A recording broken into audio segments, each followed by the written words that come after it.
The Fat Controller preferred steam engines on his railway, but he found diesels useful because they could pull either coaches or trucks. "You're versatile," he would say to them. "Real mixed traffic engines." Boko and Bear were proud of this, but James was not impressed. He liked these two diesels, but he treated all others with deep suspicion. "Diesels don't use coal and water," he would say darkly. "How can you trust an engine who isn't normal in his habits?" Visiting diesels sometimes boasted about how special they were. Usually Boko and Bear had to spend the next day smoothing ruffled feelings. One day a particularly haughty diesel came from the other railway. When the visitor found that he was to share the shed with steam engines, he stopped outside in disgust and refused to go any further. "Why on earth does your controller keep such out-of-date objects?" he growled rudely. "Dirty, smoky, slow things. Ugh!" He shuddered delicately. "On our railway," the diesel continued loftily, "steam engines are kept strictly in their place and not allowed on the main line without special permission." Boko, who was showing the diesel round, lost patience. "Stay outside then if you're so proud about it," he said crossly. "I'm going to join my friends." "I hope it's cold tonight and he can't start in the morning," snorted James. "At least someone might want to preserve us.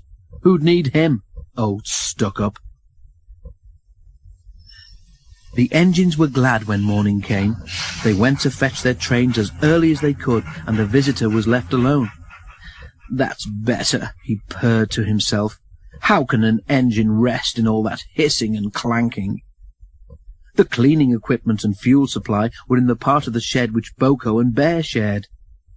Old Stuck-up was so full of self-importance that he'd forgotten he would need cleaning and refueling before he went home. It was getting late when he remembered. "If I go in now while the shed is empty," he said to himself, "no one will know I've been." He scuttled forward quickly, too quickly. The rails where Bear and Boko had stood were oily, and when he tried to stop, he couldn't. "Brake blocks and buffers, I'm slipping!" he wailed as his wheels locked and slithered. He shut his eyes as, with a despairing whoop of horror, he crashed into the wall at the end of the shed. The diesel was not badly damaged, but a dreadful draught came through the hole in the wall. When the other engines came home, they heard the story from Douglas, who had cleared up the mess. "Ho, ho, ho," chortled Henry. "Old Stuck-up came unstuck, did he? I say, Boko, what is it the Fat Controller calls you?" "Versatile," chuckled Boko. "But that isn't what he called Stuck-up. I couldn't hear all he said, but I didn't think it sounded very polite."